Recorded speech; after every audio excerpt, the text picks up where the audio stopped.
Everybody, welcome to another episode of Fourth Quarter Life.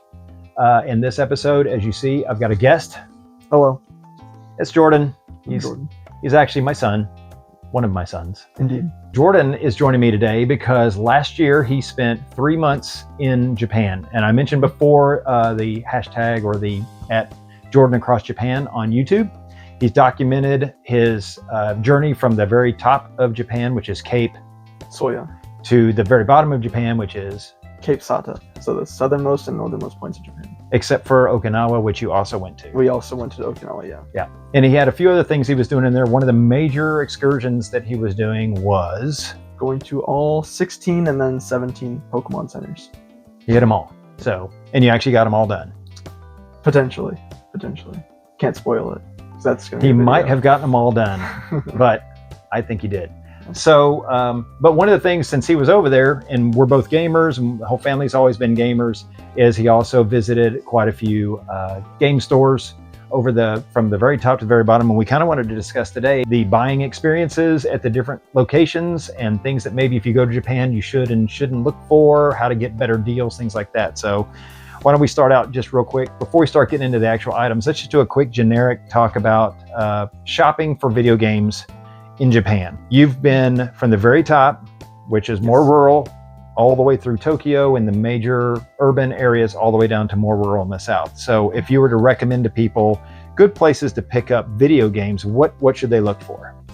Book Off and Sudagaya are like the two major ones that come to mind. Obviously, for those who don't know, Book Off has a couple different offshoot brands. There's Hard Off, Book Off, Hobby Off, all sorts of anything off is all into that parent company. They're all really, really good deals. I describe Book Off as like half price books, but on steroids. Really good pricing, pretty much anywhere, but it does get a little bit better the further away from cities you are, because they're supposed to be all in the same pricing system. But my experience across Japan kind of says that, Tokyo still gets their Tokyo tax. So, yeah. So while most Americans love the concept of going and spending a day at Akihabara, right? Yes. That's like the Mecca. Yes. Well, apparently it's great to go and look and okay, great, buy a souvenir or two there, maybe go to Super Potato, pick up a shirt, something like that. But would you recommend buying all of your stuff there? Yeah, no, if unless you have more money than God, I would probably avoid spending all your time in Akihabara. It's kind of a museum. I would think of it as a museum. There's a lot of cool stuff everywhere. Every shop has amazing stuff. It's Tokyo. It's electronics heaven, nerd heaven in Tokyo. But they also know that that's exactly what it is. So they definitely jack up the prices quite a bit. I try to be good and avoided Akihabara for the most part. I spent a day or two there across my trip. I think I spent about a week in Tokyo, and I ended up getting sucked into buying one or two things. But generally, I was good and saved my money for when I was outside of Tokyo and outside Akihabara specifically. So. It seems like a lot of people game, and because of that, there's a lot of product out there, and because of that, a lot of the prices are comparable to a game that you would find here are going to be a lot cheaper for the Japanese version. And of course, you probably know that just by looking on eBay, that a Japanese Pokemon game is way cheaper than an American Pokemon game. But also we learned is that they tend to keep their stuff in better condition. Here in America, a boxed game for the Super NES is quadruple the price of a loose game for the most part. Whereas over there, there's not as big of a spread between loose and boxed all the time. And also the boxed games are in really good shape. Yeah, generally. Yeah. That almost all have manuals. I mean, everybody, I guess that's the culture, something about the Japanese culture. Yeah, it's either loose or complete in box. There's not really missing manual, missing insert, stuff like that. I picked up one game that was missing an insert, and I picked it up because I didn't realize it was missing an insert because nothing else had been missing an insert. Yeah. So you just kind of, I guess after a while, you just make an assumption that it's going to be okay, right? That it's all going to be complete. You don't think to check. Yeah. So Book Off is one, and then there's another one called Suragaya, which we kind of discovered while you were over there. And then once you started searching them out, you realized this is a great place to look for games. Yeah, they're generally less popular than Book Off. They're definitely not as expansive across Japan as Book Off is, because again, Book Off is everything used, from books to toys to cards, video games, clothing, everything. It has anything you can imagine that could be used and sold is at Book Off or one of their subsidiaries. Sudagaya is definitely a little bit more niche. It's kind of like Super Potato in the sense that they're not as expansive everywhere. But if you can find a Sudagaya in the city that you're at, it's definitely worth checking out. Yeah. So, and you did. I did. And I checked out a few of them. And we scored a lot of really kind of cool stuff, which again, we're going to get into here in a minute.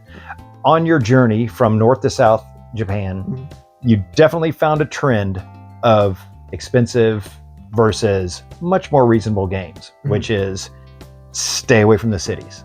Yes. Basically. Yeah. So even if I was in a smaller city, even outside of everybody, if you're in Tokyo, Tokyo is the most expensive. Then you get further away from Tokyo, it gets generally cheaper.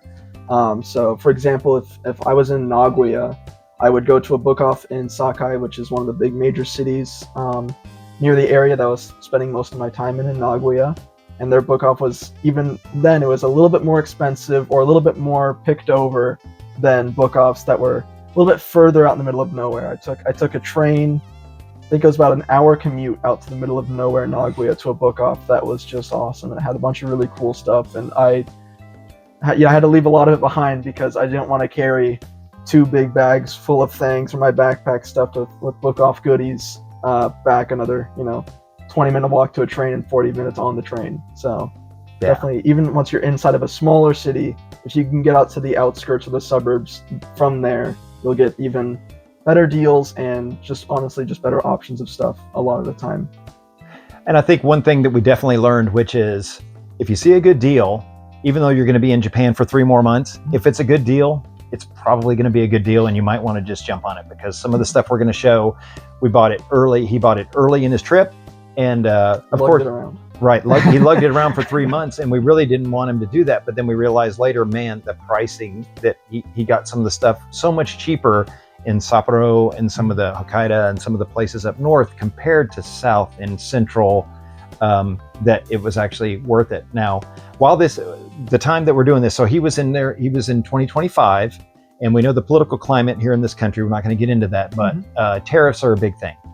And so there was, at one point, I was saying we should just make packages and mail back the stuff so that he didn't have to lug it around the whole time. Well, it turns out, because of tariffs and a few other restrictions, that the packages were limited to like $100 in value or something. Yeah, they would only accept packages that were $100 in value. So if you wanted to send stuff back, like my friend did, he just fudged some of the numbers, and we would never recommend that, by the way. Yeah, always follow the rules. Yes. So, but so just one game can be a couple of $100, and so that means that you're sending back package after package. So what he ended up doing is you just bought another suitcase. I bought a whole second suitcase, a whole other carry-on or checked luggage suitcase.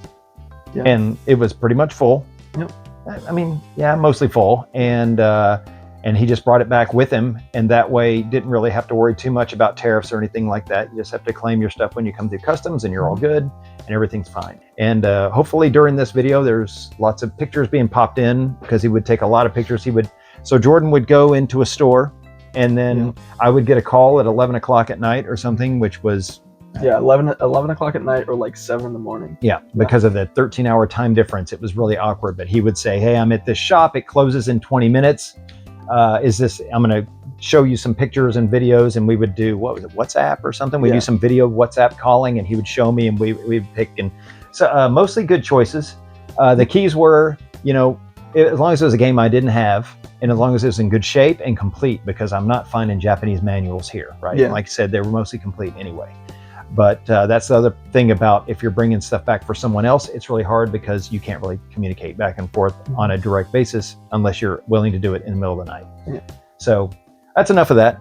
Let's talk about what you bought.